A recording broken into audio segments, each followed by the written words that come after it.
એવી આર્ગ્યુમેન્ટ કરવાનો કંઈ જ મતલબ નથી કે અમારી પાસે પૈસા નથી, અમારી પાસે મેન પાવર નથી, તો અમે શું કરીએ, એવા બહાના નહીં ચાલશે.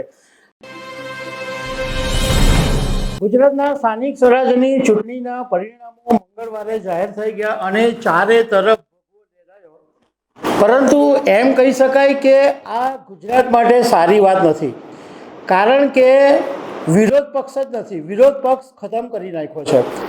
ભાજપે પોતાની મહેનતથી જીત મેળવી અને વિરોધ પક્ષોએ પોતાના જ પગ પર કુહાડો માર્યો, પોતે કામ નહીં કરી શક્યા અને વિપક્ષો હાર્યા. એટલે વિપક્ષોએ હજુ સુધરી જવાની જરૂર છે, કારણ કે જે પ્રમાણે પરિણામો આવ્યા છે એ પ્રમાણે વિરોધ પક્ષનું હવે કશું ઉપજવાનું નથી અને લોકતંત્રની અંદર મજબૂત વિપક્ષ હોવો જરૂરી છે. તો જ સરકાર પણ નિયંત્રણમાં રહે અને લોકોને પણ અપેક્ષા રહે કે અમારું વિપક્ષ સાંભળશે અને અમારા પ્રશ્નો છે એ સરકાર સુધી પહોંચશે.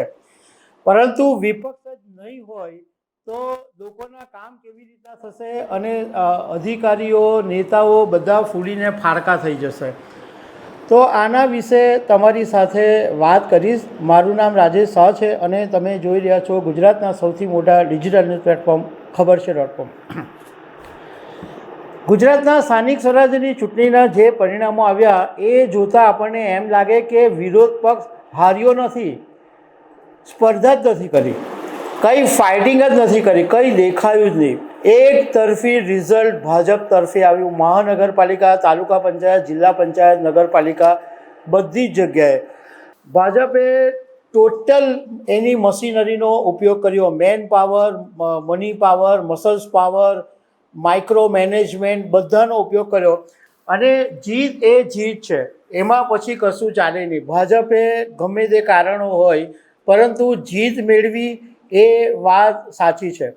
પરંતુ વિપક્ષોએ એક વાત સમજી લેવાની જરૂર છે કે ભલે તમે ચૂંટાયા નથી, પરંતુ લોકોની વચ્ચે કામ નહીં કરશો તો કાયમ માટે ભૂસાઈ જશો. એવી આર્ગ્યુમેન્ટ કરવાનો કંઈ જ મતલબ નથી કે અમારી પાસે પૈસા નથી, અમારી પાસે મેન પાવર નથી, તો અમે શું કરીએ, એવા બહાના નહીં ચાલશે.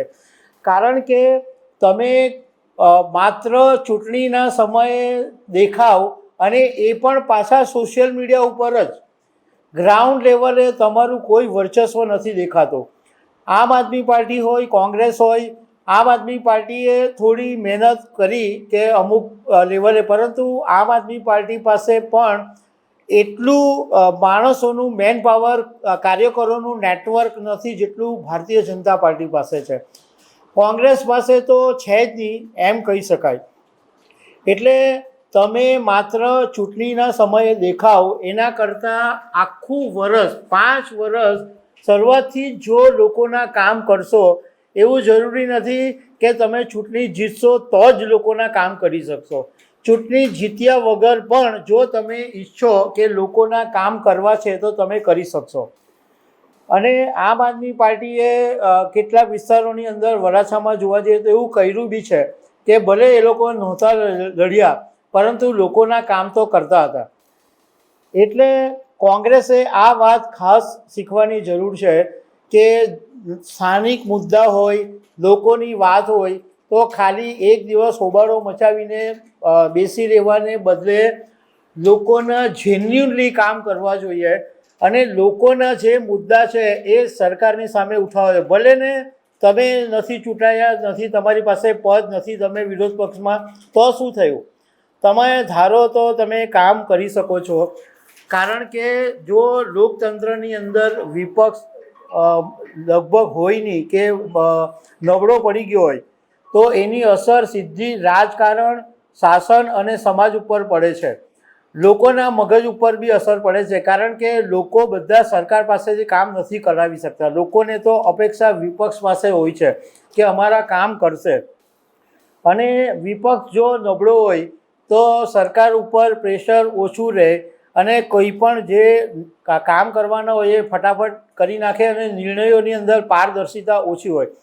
આપણે ગુજરાતની અંદર જ જોયું છે કે છેલ્લા 30 વર્ષથી ભાજપનું શાસન છે અને હવે 5 વર્ષ બીજા મળી ગયા. કારણ કે 2017 આ જે સ્થાનિક સ્વરાજ્યની ચૂંટણી હતી એ વિધાનસભાની ચૂંટણી માટેનો એક ટેસ્ટ હતો અને આની અંદર ભાજપ સંપૂર્ણ સફળ થયું છે. એટલે એવું માની શકાય કે 2027માં જ્યારે વિધાનસભાની ચૂંટણી આવશે ત્યારે ભાજપ આટલી જ મજબૂતાઈથી જીતી શકે અથવા આટલી મજબૂતાઈથી લડી શકે.